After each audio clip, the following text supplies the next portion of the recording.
Lechem. Là, on a commencé plutôt, Parashat Shemot, et là, ce Shabbat, on va lire Parashat Vaera. Il faut savoir qu'on est en train de passer des Shabbatot qu'on les appelle Shovavim. Shovavim, c'est le nom des parashiot. Shovavim, Shin, Vav, Bet, Yud, Mem.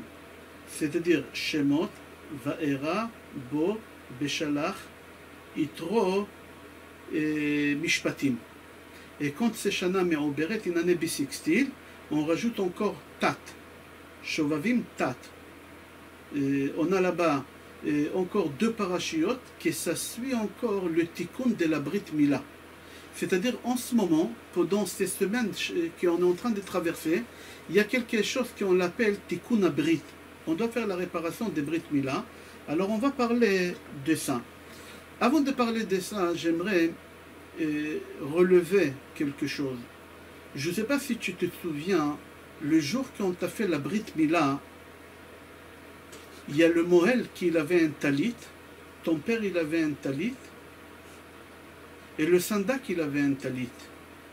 Et on t'a coupé la Brit Mila. C'est bizarre, les trois personnes ils ont un talit. Quand tu as fait ta bar mitzvah, ton père il t'a acheté un talit. Certes, les tefillin aussi, mais un talit. Quand tu t'es marié, ta femme aussi, elle t'a acheté un talit. Pourquoi c'est la femme qui achète un talit? C'est-à-dire, dans le moment le plus important de ta vie, il y a un talit. Et le quatrième moment de la vie qui est important, c'est la mort. Quand quelqu'un meurt, on l'enveloppe avec un talit aussi. Pourquoi le moment le plus important de ta vie, et surtout quand on touche ta Brit Mila, alors on ramène le talit devant. Quand on t'a fait la Brit Mila, on a coupé la Brit Mila, il y a trois talitot. À ta bar mitzvah, les hormones ils commencent à fonctionner dans ta Brit Mila, alors qu'est-ce qui se passe? On t'a acheté un talit. Quand tu t'es marié, ta femme, elle t'achète un talit, tu vas utiliser maintenant la Brit Mila pour faire des enfants, il y a un talit. Et après les 120 ans aussi, on va envelopper la personne avec un talit. Pourquoi? Alors on va commencer le cours et on va expliquer. Il faut savoir, Bnei Israël, quand ils ont sorti d'Égypte, ils ont arrivé après 7 jours de la sortie d'Égypte devant la mer. La mer, elle n'a pas voulu s'ouvrir. La mer, elle n'a pas voulu s'ouvrir. Moshe Rabbeinu, il a tout fait, la mer, elle ne voulait pas s'ouvrir. Pourquoi? Parce que l'ange qui est responsable de la mer, il a dit, quand Akadosh Baruch Hu, il a créé le monde, Akadosh Baruch Hu, il m'a donné une date fixe, et l'heure fixe, quand est-ce que je dois m'ouvrir pour que Bnei Israël puisse traverser. Là, vous êtes venus trop tôt. Normalement, nous, on devait être 400 ans d'esclavage. En fin de compte, on est resté 210 ans en esclavage. C'est-à-dire qu'on est venu devant la mer 190 ans avant la date prévue. Alors la mer, elle dit, non, je n'ouvre pas en 2 ou en 12 pour la simple raison que la date qu'Hachem m'a donnée, elle n'est pas arrivée. Si vous allez me ramener un papier de Akadosh Baruch Hu qui me donne l'accord d'ouvrir, alors je vais m'ouvrir, mais tant que vous ne me ramenez pas qu'il y a un changement, je ne m'ouvre pas. Comme ça c'est marqué dans le Midrash. Mais quand même la mer elle s'est ouverte. Pourquoi? On dit dans le Hallel, Ayam Ra'a Vayanos. Ayam, la mer, elle a vu et elle s'est ouverte. Qu'est-ce qu'elle a vu la mer qu'elle s'est ouverte? Comme ça on dit dans le Hallel de Rosh Chodesh. Ayam Ra'a Vayanos, Ayarden Isov, Leachore Harim, Tirkedu Kelim, Gevarot, Kimnetzon. Ayam Ra'a, la mer elle a vu quelque chose et elle s'est ouverte. Même que la date qu'Akadosh Baruch Hu il a fixée à la création du monde, elle n'est pas arrivée. On est arrivé devant la mer 190 ans avant la date prévue. Alors il faut savoir qu'est-ce qu'il a vu la mer. La mer elle a vu le cercueil de Yosef Hatzadik. Yosef Hatzadik, avant de mourir, il dit au Béné Israël, quand je vais mourir, vous n'allez pas me ramener en Eretz Israël comme mon père il a fait. Mon père il est mort, il a demandé qu'on le ramène en Eretz Israël et on l'a enterré en Eretz Israël. Moi, je vous demande de ne pas me ramener en Eretz Israël. Pourquoi?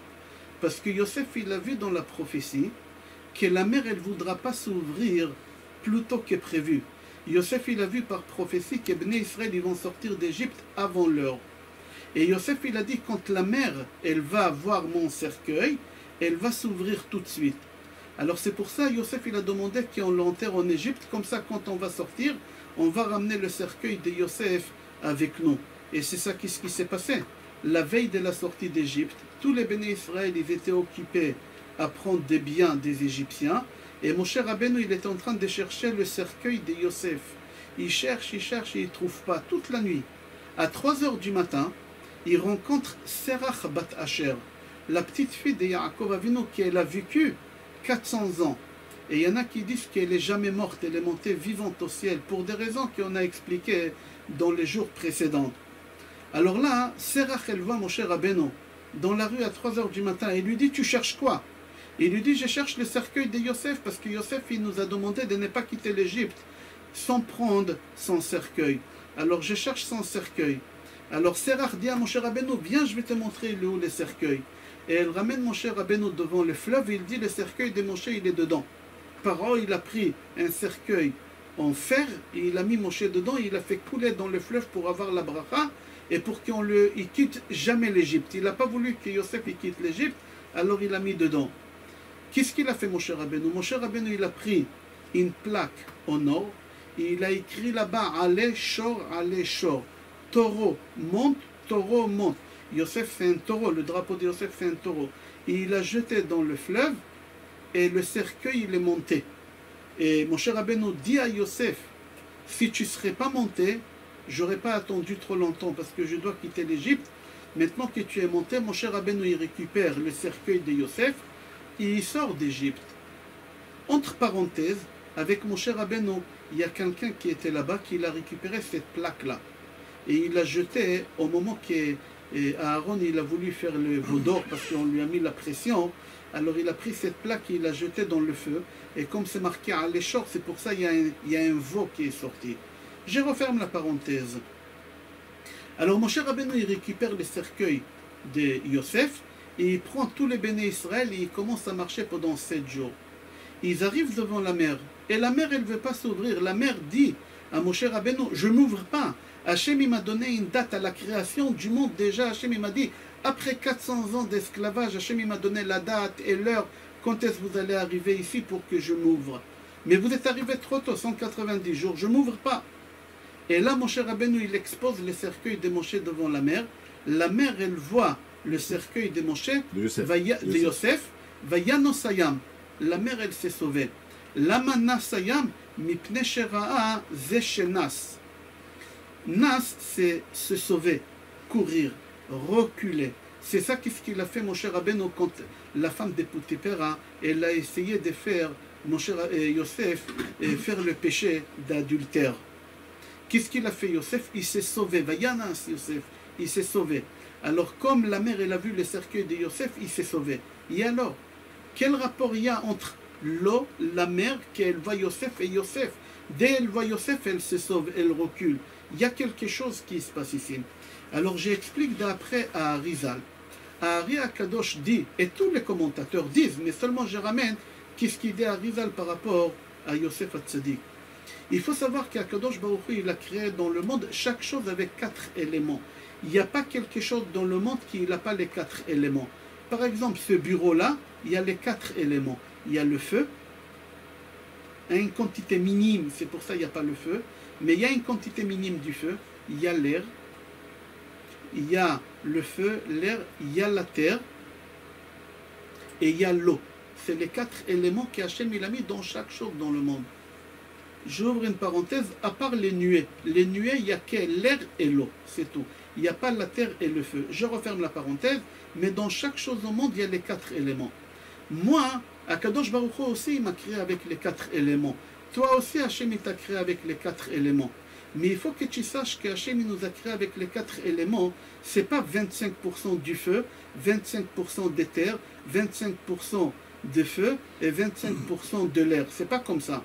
Akadosh Baruch Hu, il n'a pas mis 25, 25, 25. Akadosh Baruch Hu, il a mis 40% du feu, par exemple. Il a mis 20% de l'air. Il a mis 20% et les 10 derniers pourcents, il a mis de la terre, on va dire. Pourquoi j'ai dit ça? Parce qu'il y a des gens qui sont excités, ils sont énervés. Pourquoi? Parce qu'Akadosh Baruch Hu, il leur a mis une quantité du feu. Il y a des gens qui sont spirituels, parce qu'Akadosh Baruch Hu, il leur a mis une quantité de l'air. Alors venez, on va lire le Zohar, le Hari Akadosh, qu'est-ce qu'il dit? Il dit à Hari Akadosh, les 4 éléments qu'Akadosh Baruch Hu, il a créé l'homme, Yesod Esh, Yesod Ruach, Yesod Maïm, ve Yesod Afar. Alors il dit le feu, il faut que tu saches, c'est lui qu'Akadosh Baruch Hu, il lui a mis une quantité du feu plus que les 3 autres. Alors cette personne, c'est quelqu'un qui est orgueilleux. Pourquoi? Parce que le feu, il est attiré toujours vers le haut. Si tu prends une allumette, tu l'allumes, tu la retournes, le feu toujours il va monter au haut. Aussi le feu, c'est quelqu'un qui est coléreux. Quelqu'un qui est orgueilleux, qui est coléreux, c'est quelqu'un qui a la quantité de feu beaucoup plus que les 3 autres éléments. Alors cette personne, il pardonne jamais. Il pardonne jamais parce qu'il est orgueilleux, parce qu'il est coléreux. Il cherche toujours les honneurs. Il cherche toujours, il a toujours la haine vis-à-vis ou la jalousie vis-à-vis des autres parce qu'ils réussissent mieux que lui. Il dit à Hari Akadosh, et il y a aussi l'air. Ruach, c'est l'air.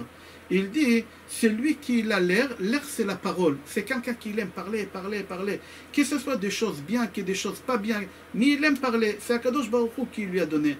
Et en général, cette personne qui a beaucoup plus de l'air qu'autre chose, cette personne, il aime faire passer les pommades à des gens. Il aime dire des mensonges. Il fait beaucoup la shonara. Il est en train de dévoiler à tout le monde toutes ces bonnes actions qu'il a fait. Et comme ça, il dit, je continue. Le 3e, Yesod Hamayim. Et c'est ça qui nous concerne pour notre shiur. Parce que c'est marqué Ra'a Hayam, la mer et la vue. C'est quoi la mer? C'est de l'eau. Alors c'est lui qui a de l'eau, une grosse quantité d'eau. C'est ça qu'est-ce qu'il avait Yosef. Yosef, il avait une grosse quantité d'eau par rapport aux 3 autres éléments. Alors c'est lui qui a de l'eau, c'est quelqu'un qui aime les plaisirs de ce monde. C'est quelqu'un qui est très matérialiste. C'est quelqu'un qui convoite, il a son copain, il convoite surtout ce qui est adultère, il court vers l'adultère, il est capable de voler la femme de son ami, qu'il soit une femme mariée, que ce soit une femme qui est Goya. C'est pour ça toujours les hôtels ils sont au bord de la mer, dans les hôtels on montre toujours des piscines, des plages. Pourquoi? C'est tous les plaisirs matériels de ce monde, il y a toujours à côté de l'eau, il y a de l'eau, c'est comme ça. Qu'est-ce qui nous concerne? C'est ça, mais on va finir le 4e élément qu'on l'appelle la terre, Afar, on l'appelle la terre. Il dit c'est Atzvut, c'est quelqu'un qui est toujours anxieux, triste, quelqu'un qui vit avec des imaginations, c'est quelqu'un qui est fainéant, c'est quelqu'un qui est fainéant. On va s'arrêter là. Alors maintenant on va comprendre, quand Moshe Rabbeinu il arrive devant la mer elle ne veut pas s'ouvrir. Elle ne veut pas s'ouvrir, pourquoi?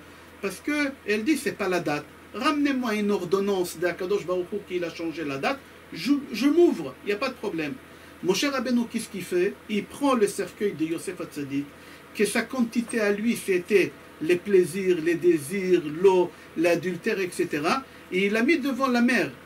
Il a dit à la mer, regarde cette personne-là, que normalement il a une quantité de toi, de l'eau. Et lui, il a travaillé. Vayanas, il s'est sauvé de ces choses-là. Il a travaillé sur lui. Il est contraire de toi.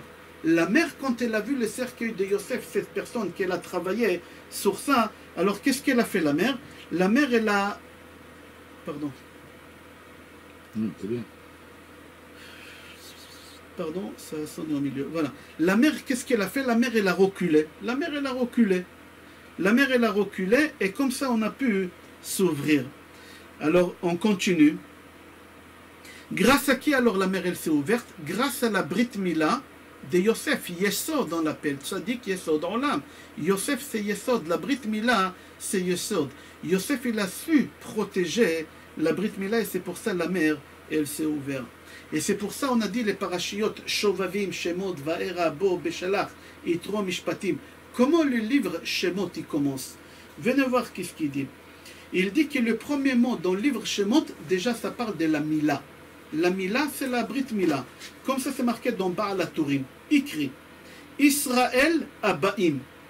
Prends le premier lettre de Israël Abaim et les dernières lettres. Alors Israël, la première lettre c'est Yud, Abaim, la première lettre c'est Hey. Les dernières lettres d'Israël c'est Lamed, et Abaim, les dernières lettres c'est Mem. Ça forme le mot Mila. Ve'ele Shemot Bnei Israël Abaim. Déjà le premier mot dans la paracha ça parle de la Mila, comme ça il dit Baal HaTurim.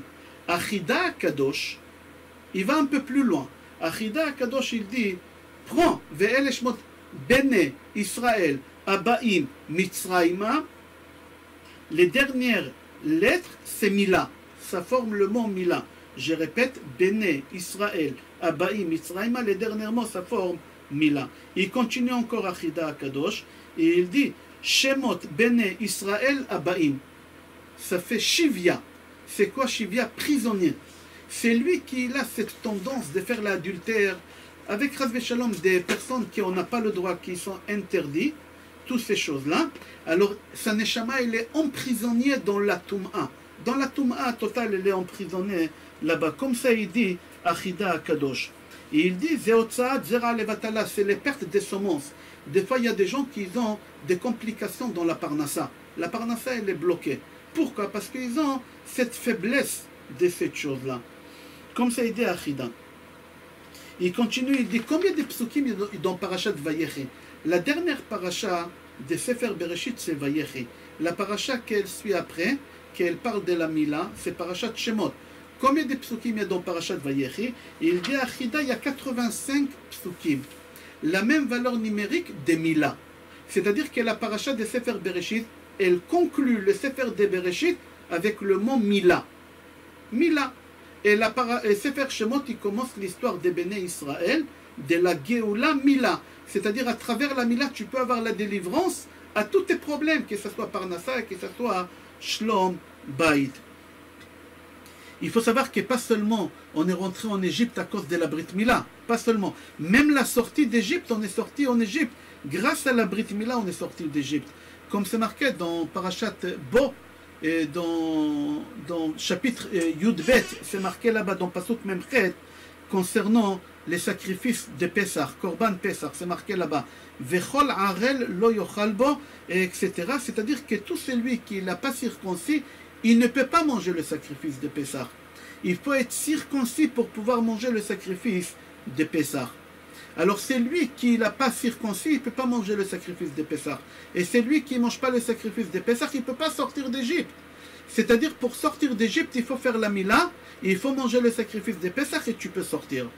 Qu'est-ce qui s'est passé là-bas? Les gens, ils n'ont pas voulu faire la Brit Mila. Venez, on va voir qu'est-ce qu'il dit, le Midrash. Et aussi Rashi, il dit, dans Perek Yudbet, Pasuk Vav, Rashi, il dit comme ça.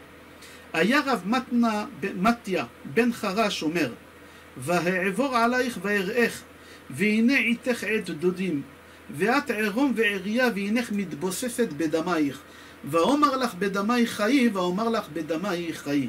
Là-bas il dit Rav Matya ben Charash, qu'au moment qu'Akadosh Baruch Hu il a voulu nous faire sortir d'Égypte, Akadosh Baruch Hu il a vu qu'at Erom ve'eria, qu'on est nu des mitzvot. On n'avait pas de mérite pour sortir d'Égypte. On n'a pas fait des mitzvot pour sortir d'Égypte. Alors, qu'est-ce qu'il a fait à Kadosh Baruch Hu pour qu'on puisse sortir d'Égypte? Parce qu'Hachem, il a dit à Abraham Avinu que la Géoula, elle va venir à travers les mitzvot qu'on va faire. Et comme on n'avait pas de mitzvot, on ne pouvait pas sortir, on n'avait pas de mérite. Alors, Erom ve'eria, Kadosh Baruch Hu, il a vu qu'on est nu, il nous a donné Damaïr.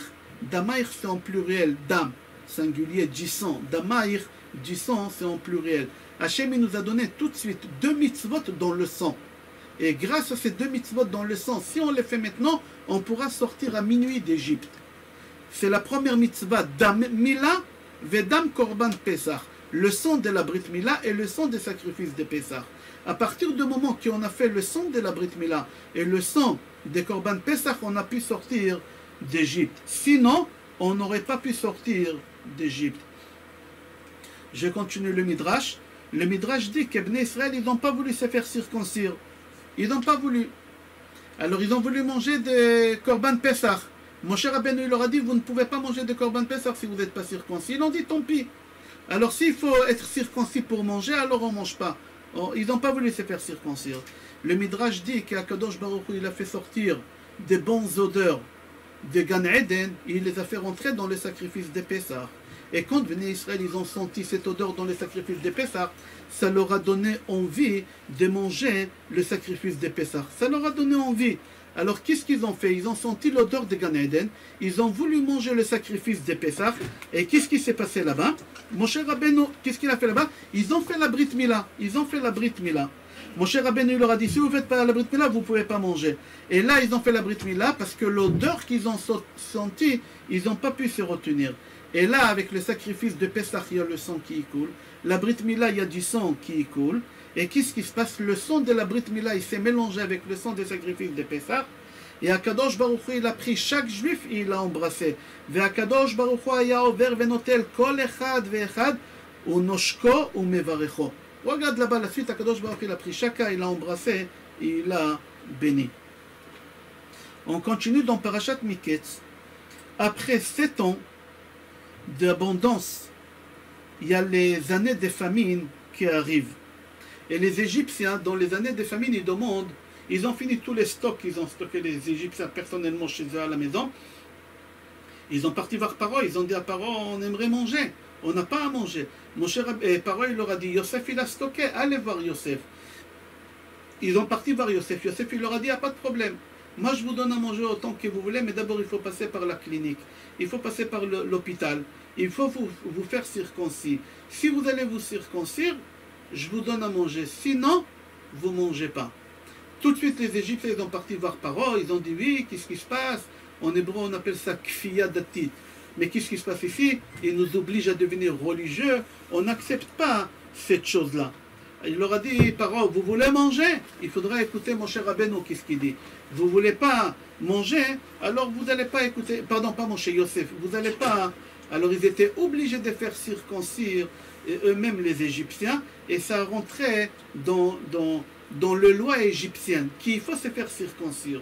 C'est-à-dire que les Bnei Israël, ils se sont circoncis, et aussi les Égyptiens, ils se sont circoncis. C'est Yosef qui a instauré cette loi-là. Jusqu'à quand? Jusqu'à Vayakom Melech Hadash al Mitzrayim, jusqu'à qu'il y ait un nouveau roi qui est venu sur l'Égypte, et il a annulé cette loi-là qu'il faut se faire circoncire. C'est-à-dire tout le temps la différence entre Bnei Israël et les Égyptiens, que les Bnei Israël, ils faisaient la Brit Mila. Après les Égyptiens, ils ont fait comme eux, alors il n'y a pas de différence. Maintenant que les Égyptiens, ils ne font plus la Brit Mila, alors les Bnei Israël aussi, ils ne font plus la Brit Mila. Alors il n'y a pas de différence entre un Juif et un Égyptien. Alors il dit, le Beth Levi, en réalité, c'est pas que les Bnei Israël, ils ont arrêté de se faire circoncire. Ils ont continué à faire circoncire, mais ils n'ont pas fait la prière. C'est quoi prière? Il faut savoir, quand on enlève la orla, le prépuce, quand on coupe, après le mohel, il prend la peau, et il la tourne pour faire la forme des chapeaux, et il met un bandage autour pendant quelques temps pour garder la forme, ce chapeau-là. Les Bnei Israël, dans le désert, ils ont coupé le prépuce, mais ils n'ont pas tourné la peau. Et la halakha, elle dit, mal velo para, qui ou lo mal. C'est lui qui a coupé et qui ne l'a pas tourné, c'est comme qu'il n'a pas fait la Brit Mila. Alors quand on dit que Bnei Israël, ils n'ont pas fait la Brit Mila, c'est pas qu'ils n'ont pas fait du tout. Ils ont coupé le prépuce, mais ils n'ont pas tourné la peau. C'est pour ça qu'on dit qu'ils n'ont pas fait la Brit Mila. C'est-à-dire, nous, on est descendus en Égypte à cause de péchés qu'on n'a pas fait la Brit Mila. Et on est sorti d'Égypte parce qu'on a fait la mitzvah de la Brit Mila. On continue. Mon cher Rabbeinu, quand il vient au monde, c'est marqué Vatere Oto Kitov. Il a vu qu'il était bon. C'est-à-dire quoi Vatere Oto Kitov? Chazal, ils disent qu'il était circoncis. Mon cher Rabbeinu Tov, c'est-à-dire bien, c'est-à-dire quoi? Qu'il était circoncis. Yosef Hatzadik aussi, quand il se dévoile à ses frères, comme ça c'est marqué dans Sefer Bereshit, chapitre Memhei, Pasuk Dalet. Yosef il dit à ses frères, Geshuna Elai, approchez-vous vers moi. Qu'est-ce qu'il leur a montré? Il leur a montré la Brit Mila, qu'il a été circoncis. Comme ça Rashi dit, il leur a montré qu'il a été circoncis. Ok. C'est rapporté quand mon cher Rabbeinu, il devient berger de son beau-père Yitro. Et il va de l'autre côté du désert pour faire brouter les troupeaux de son beau-père. Akadosh Baruch Hu se dévoile à mon cher Rabbeinu dans le Sne, dans le buisson ardent. Et là, c'est marqué là-bas que mon cher Rabbeinu, il avait le bâton. D'où il vient ce bâton-là? D'où il vient ce bâton-là? Alors il faut savoir que ce bâton-là, Kadosh Baruch Hu, il a créé depuis la création du monde. C'est marqué dans Mishnah de Maxime de nos pères. Asara dvarim nivreu be'erev Shabbat ben hashmashot. 10 choses à Kadosh Baruch Hu, il a créé vendredi avant Shabbat. Parmi les 10 choses, c'est marqué Achtav ve'amate ve'amichtav. Amate, c'est quoi Mate? Mate, c'est le bâton. C'est le bâton qu'Hachem il a créé juste avant Shabbat et il a donné à Adam Arishon. Adam Arishon, il a donné en héritage à Hanoch. Hanoch, il a donné à Hachem. Hachem, il a donné à Abraham. Abraham, il a donné à Yitzhak. Yitzhak à Yaakov. Yaakov, il a donné à Yosef. Yosef, il a gardé ce bâton-là chez lui en Égypte pendant toute sa vie. Quand Yosef, il est mort à 110 ans, Paro, il a pris en héritage tous les biens de Yosef. Parmi tous les biens de Yosef, il y a le bâton. Maintenant, Paro, il avait des conseillers. Parmi les conseillers, il y a un qui s'appelait Iyov, Job, que vous connaissez. Et il y a un qui s'appelait Yitro. Le beau-père de Moshe, c'était le conseiller de Paro. Et Paro, il a demandé au conseiller, est-ce que j'égorge des enfants ou j'égorge pas des enfants? Yitro, il n'a pas voulu donner des réponses. Qu'est-ce qu'il a fait? Il s'est sauvé d'Égypte. Et en se sauvant d'Égypte, il a volé à Paro le bâton de Moshe. Ce bâton-là, de Yosef, il a volé. Et il l'a ramené chez lui à Midian et il l'a planté dans son jardin. Et au moment qu'il a planté ce bâton-là, il n'arrivait pas à le retirer. Et il a dit au monde entier, c'est lui qui arrive à retirer ce bâton-là, je lui donne ma fille comme femme. Et personne n'y est arrivé. Jusqu'à que Moshe Rabbeinu il arrive. Et il rentre dans le jardin, et il voit le bâton. Et là, le Midrash dit que Yosef il a retiré le bâton, c'est comme si quelqu'un il tire une rose. Il la tire. Et pas seulement ça, sur le bâton c'était marqué là-bas les 10 plaies. Dam, Tzfardea, Akini, et aussi c'est marqué là-bas Rabbi Yehuda Ayontem Baem Simanim, Datzach, Hadash, Be'achav. Yitro, il était impressionné, il a dit comment c'est possible? Comment il enlève ce bâton-là? On dirait il retire un cheveu d'un verre du lait. C'est rien, comment? Et en plus il arrive à lire, il a dit c'est lui le sauveur des Béné Israël. Tout de suite il lui a donné sa fille Tzipora. Maintenant ce bâton-là, quand Hachem il se dévoile à Moshe Rabbeinu dans le buisson ardent, Hachem demande à Moshe Rabbeinu de jeter le bâton. Le bâton il se transforme en serpent. Ce bâton-là il s'est transformé plusieurs fois en serpent. Pourquoi serpent? Pourquoi pas autre chose? Pourquoi serpent? Pourquoi pas autre chose? Il y a encore une histoire avec le serpent et la Brit Mila. Parce que tout ça c'est lié à la Brit Mila. Ce cours-là c'est par rapport au Shovavim. C'est les parachutes qu'on a cette chance, cette occasion de réparer la Brit Mila. Alors pourquoi serpent? Quel rapport serpent avec la Brit Mila? Pourquoi le bâton avec le serpent? On voit encore un lien entre serpent et Brit Mila dans la paracha de la semaine dernière. Quand Moshe Rabbeinu il quitte Midian avec sa femme et ses enfants, alors il est parti s'occuper d'hôtel, il n'a pas fait la Brit Mila à son fils Gershom. Il y a un serpent qui est venu, qui a avalé le bébé jusqu'à la Brit Mila. Alors, Tzipora, la femme de Moshe, elle a compris que c'est à cause de la Brit Mila, Vatika Hatzor, et elle a pris une pierre et elle a fait la Brit Mila. C'est-à-dire, pourquoi Hachem a envoyé un serpent pour faire comprendre à Moshe qu'il faut faire la Brit Mila? C'est-à-dire que le serpent et la Brit Mila, ils sont liés énormément. Il faut comprendre, regarde dans Sefer Shemot, chapitre Dalet, Pasuk Rav Dalet, qu'est-ce qu'il dit Rashi là-bas, sur place. Le Midrash dit, si Tzipora, il n'aurait pas fait la Brit Mila à son fils, Moshe Rabbeinu, il serait mort. Et si Moshe Rabbeinu il serait mort, jamais on serait sorti d'Égypte. Et on aurait été esclave jusqu'à aujourd'hui en Égypte. Si la Torah elle dit qu'on aurait été esclave, on aurait été esclave. Il ne faut pas dire oui, l'esclavage il est aboli et compagnie. Non, non. Si la Torah elle a dit, ça aurait été comme ça. Venez, on va continuer Midrash. C'est marqué dans le Midrash, dans Parashat Beshalach. Az Yashir Moshe. C'est quoi Az? Az, ça veut dire on est sorti d'Égypte et la mer elle s'est ouverte grâce à Az. Aleph Zain, c'est quoi Aleph 1? Zain c'est 7. 7 plus 1 ça fait 8. La mer elle s'est ouverte grâce à la Brit Mila de Yosef Hatzadik.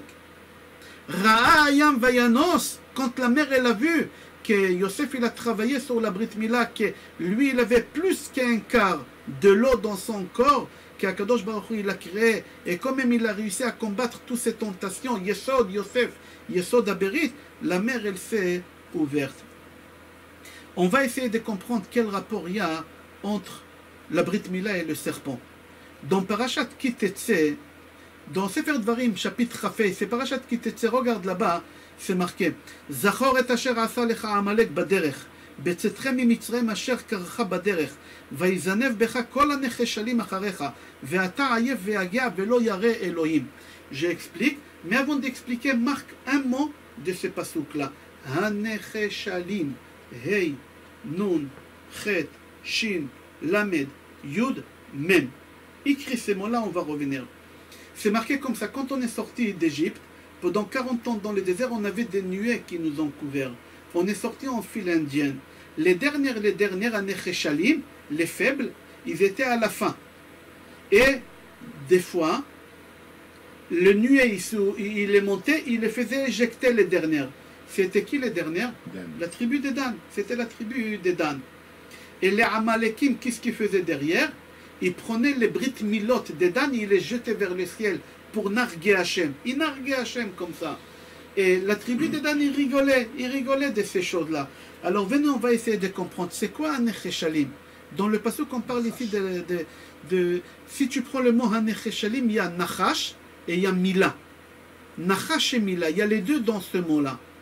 C'est-à-dire qu'encore on voit Nachash et Mila qui sont mêlés ensemble. C'est marqué, Rashi, il dit comme ça, que Amalek, Ayachotech Milot, Vezorkan Klapé Ma'ala, il prenait les Brit Milot de la tribu des Dan, il les jetait vers Akadosh Baruch Hu. Les Brit Milot de qui? Anéchéchalim, de qui? Tribu des Dan. Dan, c'était quoi le sigle, le drapeau? Quelle image? Nachash, le serpent.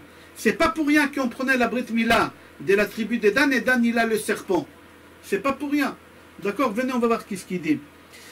Il dit comme ça, Ve'asemel shel shevet Dan, et le signe des drapeaux de la tribu des Dan, c'est Nachash, c'est le serpent. Venez, on va voir in halacha, Maran Shulchan Aruch, Yoreh De'a, Ilchot Mila, Siman Resh Samechei, Seif Yud. La halacha dit, quand tu fais la Brit Mila à ton fils, c'est important de prendre le prépuce qu'on a coupé et de l'enterrer par terre, de l'enterrer dans la terre. Pourquoi? On dit comme ça, un serpent il vient, et il va manger le prépuce de ton fils. Pourquoi? C'est d'après le sod, al pi asod, העורלה באה מכוח הנחש, ולכן מניחין בעפר לתת לה לחמה, ולסתום פיה מלקטרג על דרך סוד העזאזל ואבן. Il dit, si tu es intelligent, tu vas comprendre le sod qu'il y a ici. C'est des sodotes qui sont très très profondes, moi je comprends rien dans la Kabbale. Mais lui il dit que le serpent il vient manger le prépuce de ton fils. Pourquoi? Parce que le prépuce il est venu à cause des serpents. Parce qu'Akadosh Baruch Hu il a créé Adam Arishon circoncis. Suite au péché qu'il a fait Adam Arishon, la Orla il l'a repoussé. Et qui l'a fait faire fauter Adam Arishon? C'est le serpent. Alors à cause des serpents, le prépuce il est venu. Alors on dit au serpent, allez prends ta part, mange. Il ne faut pas bloquer ma parnassa, moi je te donne ton pain. Il ne faut pas bloquer ma parnassa. Comme ça il dit d'après le sod, il dit c'est lui qui comprend les sodotes qu'il y a ici, il a compris. Le Pirosh Yonatan sur le Targum Yonatan ben Oziel, il dit qu'il a trouvé dans le livre de Arizal, qu'est-ce que j'ai dit tout à l'heure à Néchéchalim, Nachash et Mila. Verak anshe sod mevinim. Il dit seulement les gros kabbalistes qui comprennent les sodotes qu'il y a dedans.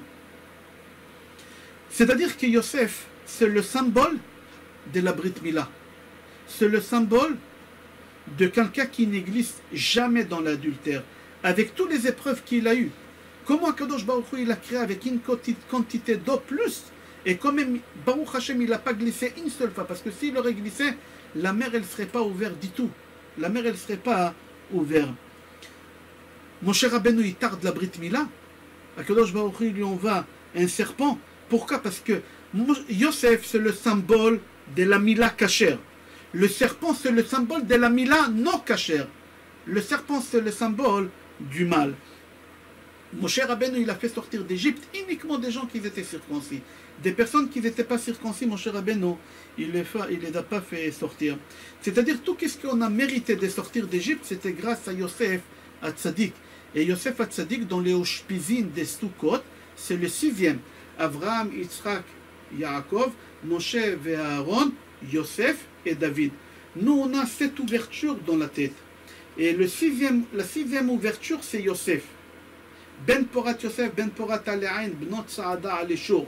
Comment on peut se protéger des Aïnara? On ferme l'œil gauche, on regarde la narine droite, qui c'est Yosef. J'ai expliqué ça dans le cours. Comment se protéger dans l'œil? Vous pouvez trouver le cours dans mon site cours ravpinto.com. Et alors si Yosef c'est le 6e, une femme en Égypte, elle tombait enceinte chaque fois, le minimum qu'elle avait comme enfant, 6. Shisha Bekeres Echad, comme ça c'est marqué. Pourquoi Shisha Bekeres Echad? C'est grâce à Yosef qu'il a su comment se protéger contre la Brit Mila. On s'est multiplié et on a eu autant, Baruch Hashem, les Bnei Israël se sont multipliés, par eux il avait peur, etc. Ça c'est la première partie du cours et on va continuer Be'ezrat Hashem demain, la deuxième partie.